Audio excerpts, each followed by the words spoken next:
Hello mga sir, ito yung ating kitten na power amplifier. Ito ay chinik natin na kanina na ito yung gamit, yung master volume ay talagang walang lakas, napakahina. Ngayon naglagay tayo ng extra na temporary na master volume na kabit po rito. Binunot ko na lang po itong socket na yan ng master volume, tapos naglagay tayo. Then matino siya pag ito yung ginamit. Yan mo ha.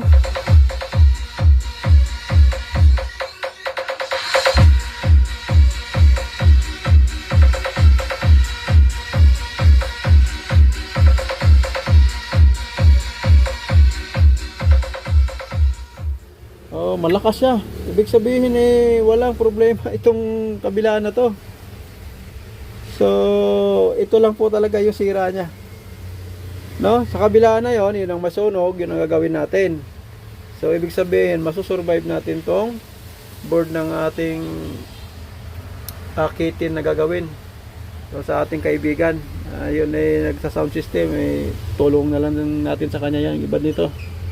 Okay. Maraming salamat mga sir. Good na ito. Okay.